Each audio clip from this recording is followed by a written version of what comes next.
அண்மை செய்தி. மக்கள் தொகை கணக்கெடுப்பை திறம்பட மேற்கொள்ள ஆலோசனை குழுவை அமைத்திட வேண்டும் என மு.க.ஸ்டாலின் பிரதமர் மோடிக்கு கடிதம் வாயிலாக வலியுறுத்தியிருக்கிறார்.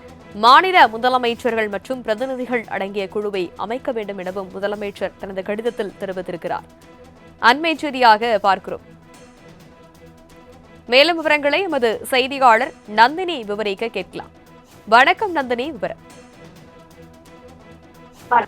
தேசிய மக்கள் தொகை கணக்கெடுப்புடன் சாதிவாரி கணக்கெடுப்பையும் சேர்த்து நடத்த திட்டமிட்டுள்ள மத்திய அரசின் முடிவை வரவேற்றும் இதனை திறம்பட மேற்கொள்ள மாநில முதலமைச்சர்கள் மற்றும் பிரதிநிதிகள் உள்ளடக்கிய ஆலோசனை குழுவை அமைத்திட வேண்டும் என வலியுறுத்தியும் தமிழ்நாடு முதலமைச்சர் கடிதம் எழுதியிருக்கிறார்.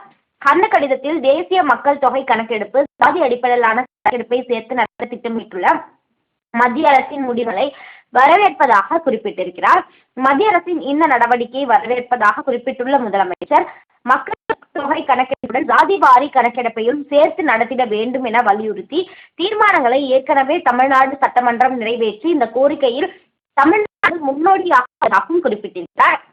அந்த வகையில் சாதிவாரி கணக்கெடுப்புக்கான வழிகாட்டுதல்கள் குறித்து விவாதித்து மேம்படுத்திட மாநில முதலமைச்சர்கள் மற்றும் யூனியன் பிரதேசங்களின் பிரதிநிதிகளை உள்ளடக்கிய ஆலோசனை குழுவை உருவாக்கவும், இப்பணி தொடர்பான செயல்முறையின் உணர்ச்சி திறனை பாதுகாக்கவும், சமூக நீதியை மேம்படுத்துவதற்கான தரவுகளில் நம்பகத்தன்மை உறுதி செய்யவும், தேவைப்படும் இடங்களில் முன்னோடி சோதனை உட்பட கட்டமைப்பை வடிவமைப்பதில் மிகுந்த கவனமுடன் செயல்பட வேண்டும் எனவும் கேட்டுக் கொண்டிருக்கிறார். எனவே பிரதமர் இதில் தலையீட்டின் கீழ் மேற்கொள்ளப்பட்டுள்ள இந்த வரலாற்று சிறப்புமிக்க நடவடிக்கை சமத்துவம் மற்றும் அனைவரையும் உள்ளடக்கிய இந்தியாவின் உறுதிப்பாட்டை வலுப்படுத்தவும், கூட்டாட்சி கொள்கைகளை நிலைநிறுத்தவும் பயன்படும் என்று தான் நம்புவதாகவும் பிரதமருக்கு எழுதியுள்ள கடிதத்தில் தமிழ்நாடு முதலமைச்சர் கேட்டுக் கொண்டுள்ளார்.